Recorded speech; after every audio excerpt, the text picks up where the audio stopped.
بركة الله. طيب حبايبي، هنا عندي كوبين دقيق، تمام، وعندي ذرة ملح وملعقة كبيرة سكر، وعندي حبايبي ملعقة كبيرة بودرة كريم كراميل، تمام، كريم كراميل، و3 ملاعق كبار حليب بودرة. هحتاج ملعقة كبيرة خميرة، هستخدم خميرة من فيكتوريا، ما شاء الله تبارك الرحمن. شوفوا اخذ ملعقة كبيرة ممسوحة مو مليانة خميرة، تمام. ذحين اخلط مواد الجافة، مظبوط، بسم الله. وهنا عندي ملعقتين كبيرة زيت، تمام، وطبعا حسكب موية بالتدريج زي ما تعودنا. بسم الله، توكلنا على الله واخلط، بسم الله.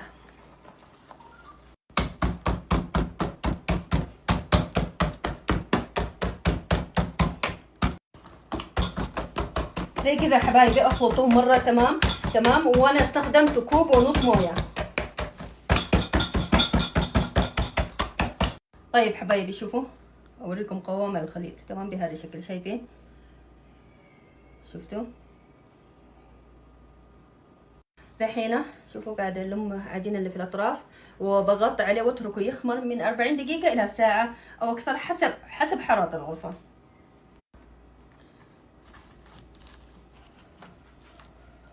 كذا خلاص حبايبي اتخمر معي العجين، شايفين؟ تمام، شوفوا.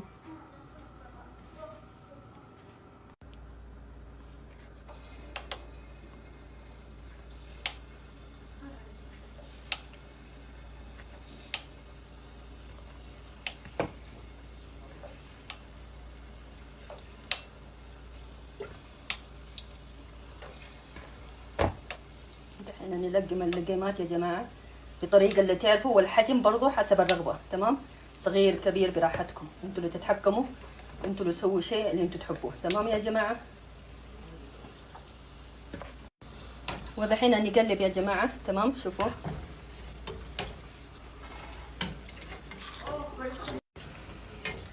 نستمر في التقليبة يا جماعة، تمام، ما شاء الله تبارك الرحمن، شايفين؟ اللهم صل وسلم وبارك على سيدنا محمد.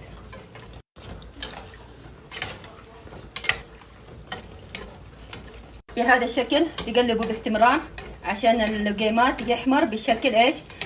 حبات اللقيمات يشقر بشكل متساوي. شوف ما شاء الله تبارك الرحمن، شوفوا حبات اللقيمات، شوفوا اللون يجنن. اللهم صل وسلم وبارك على سيدنا محمد. شوفوا شيء يفتح النفس صراحة. كذا خلاص تبارك الرحمن. دحين حبايبي شوفوا الكرات الذهبية تبارك الرحمن، نصفيه من الزيت. شوفوا حبايبي المقاسات اللي انتم تبغوه استخدموا، تمام. هنا عندي ملاعق معيارية، انا استخدمت ده المقاس صراحة مرة ممتاز وناسبني. شوفوا تبغوا صغير تبغوا كبير، عاد اللي هنا مبالغ فيه صراحة، عادي انتوا شوفوا اللي تبغوه.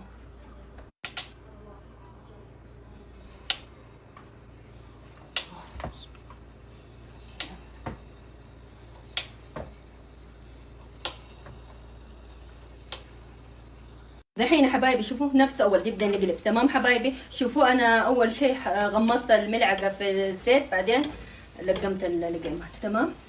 بسم الله ما شاء الله. كذا خلاص حبايبي اظن صار جاهز. شوفوا اسحبت اللي هنا اصفيه.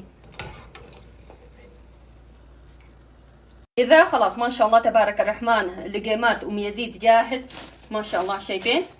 شوفوا حلاوتهم، شوفوا قوام اللقيمات ما شاء الله تبارك الرحمن. شوفوا.